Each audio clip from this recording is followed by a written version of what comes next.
Assalamualaikum warahmatullahi wabarakatuh. Kita bertemu lagi di channel Inspirasi Oktara.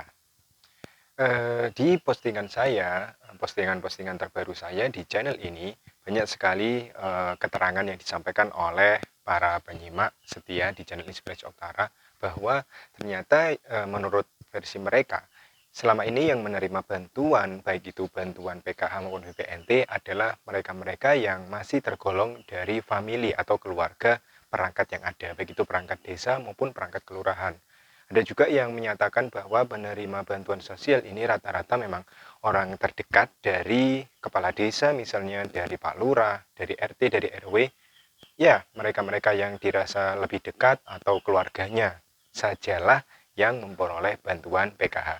Sedangkan orang lain, orang yang tidak memiliki hubungan kekeluargaan atau orang yang jauh dari RT, RW, Pak Lurah, Pak Kepala Desa, ini ternyata katanya ini sulit sekali untuk memperoleh bantuan sosial. Benarkah demikian?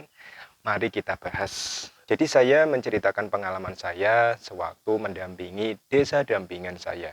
Pertama, saya berada di satu kecamatan tempat domisili di mana saya berada.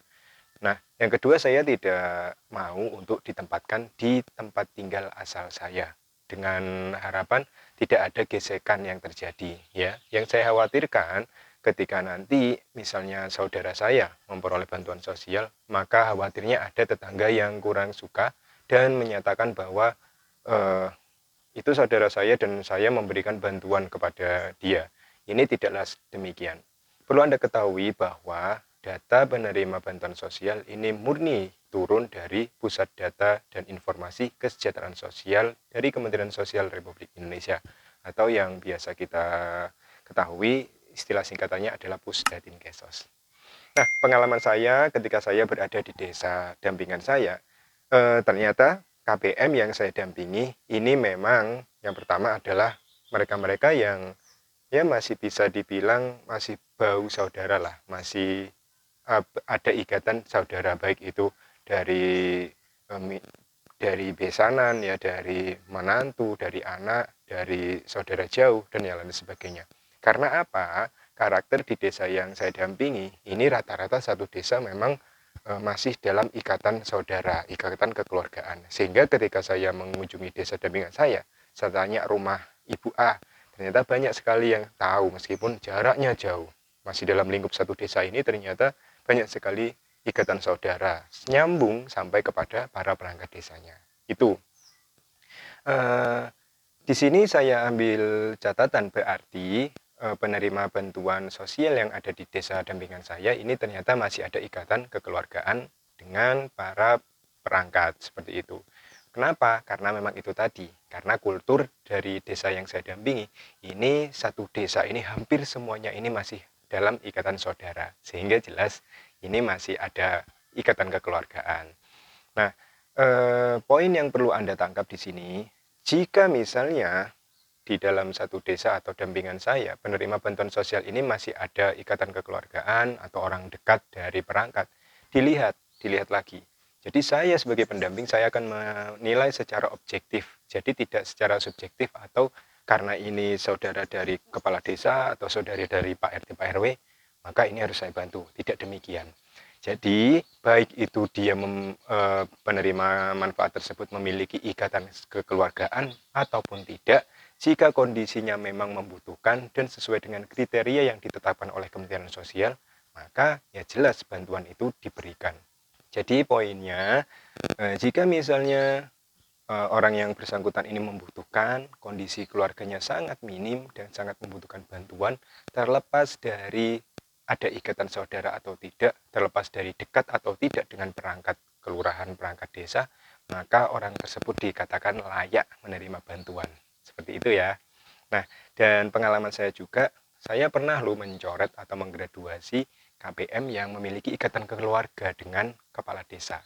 Tetapi karena kondisi KPM tersebut sudah sejahtera, ya, ekonominya sudah mulai membaik dan sudah bisa mencukupi keluarganya sendiri, ya saya harus menggraduasi KPM tersebut. Dan alhamdulillah KPM tersebut juga menyadari bahwa ekonominya ini sudah mampu, sehingga jika disuruh graduasi, maka yang bersangkutan ini menyetujui dan dengan ikhlas graduasi oleh pendampingnya untuk dilaporkan ke Kementerian Sosial. Seperti itu ya. Jadi sekali lagi, ada atau tidaknya ikatan kekeluargaan atau dekat atau tidaknya Anda dengan RT, RW, dan perangkat yang lain ini tidak mempengaruhi. Selama Anda dikategorikan sebagai keluarga yang prasejahtera atau istilahnya keluarga miskin, maka Anda layak dibantu. Lalu bagaimana dengan pendapat bahwa yang dapat bantuan ini adalah orang-orang yang dekat saja atau orang yang memiliki ikatan kekeluargaan dengan perangkat? Nah, bagi Anda mungkin yang mungkin di daerah perkotaan ya, atau di daerah desa yang mungkin Anda ini bukan keluarga dari Pak RT, Pak RW, kepala dusun, atau kepala lingkungan, atau kepala desa, atau Pak Lurah, Anda tidak perlu khawatir ya. Jika Anda tidak ada ikatan kekeluargaan dan kondisi ekonomi Anda sangat membutuhkan bantuan, maka tidak perlu khawatir. Bantuan itu tidak diberikan kepada ikatan kekeluargaan, kepada orang-orang terdekat dari perangkat, tidak seperti itu. Jika Anda merasa Anda jauh atau tidak memiliki ikatan kekeluargaan dari perangkat-perangkat yang ada di lingkungan Anda, maka dekati, ingat, dekati, datangi, dan daftarkan. Maksudnya apa? Dekati perangkat yang ada, dekati Pak RT, Pak RW, dekati staf kelurahan, staf desa, dekati, dan Anda harus mendaftarkan data diri keluarga Anda. Ya, daftarkan bahwa Anda ini layak untuk menerima bantuan. Agar apa? Agar desa kelurahan ini tahu kondisi ekonomi Anda. Dan jika Anda tidak mendekat, maka bagaimana desa atau kelurahan ini bisa memverifikasi data Anda? Ya, Anda tidak perlu ragu atau tidak perlu sungkan jika Anda merasa ekonomi Anda harus dibantu, ekonomi Anda lemah, maka silakan datang kepada operator kemiskinan atau operator DTKS yang ada di kantor desa atau kantor kelurahan. Atau setidaknya Anda bisa menemui Pak RT untuk mengajukan data diri Anda. Setorkan kakak Anda, ajukan kepada Pak RT agar data Anda ini bisa didaftarkan agar masuk ke DTKS. Ya, kalau tidak, silakan Anda aktif ya, aktif untuk mendekati kantor kelurahan atau kantor desa ketika ada musyawarah desa, musyawarah kelurahan, dekati, Anda datang dan Anda usulkan agar nama data keluarga Anda ini bisa dimasukkan ke dalam data kemiskinan. Nah, bagaimanapun dekat atau tidaknya, memiliki ikatan famili atau tidaknya dengan pihak perangkat, ini tergantung dari keaktifan Anda untuk mengecek apakah nama Anda sudah terdaftar di DTKS atau belum. Dengan begitu, jika Anda positif, ya, Anda jika misalnya belum masuk ke DTKS, silakan berperan aktif menuju kantor desa, kantor kelurahan. Dengan begitu, tidak ada pikiran negatif ya terkait dengan penerima bantuan sosial. Ya, jadi dengan mengetahui apa yang harus Anda lakukan, tidak ada lagi kata-kata atau istilah bahwa penerima bantuan sosial itu hanya orang-orang yang ada dalam hubungan kekeluargaan perangkat atau orang-orang yang dekat dengan perangkat. Semuanya memiliki hak, semuanya bisa mendekatkan diri ke perangkat masing-masing, baik itu dari RT hingga kantor desa, kantor kelurahan.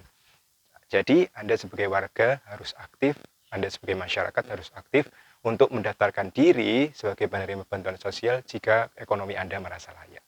Oke, itu saja informasi yang bisa saya berikan. Semoga informasi ini bermanfaat. Terus support perkembangan channel Inspirasi Utara. Terima kasih atas segala perhatian Anda. Mohon maaf apabila ada kata-kata saya yang kurang berkenan. Saya akhiri, wassalamualaikum warahmatullahi wabarakatuh.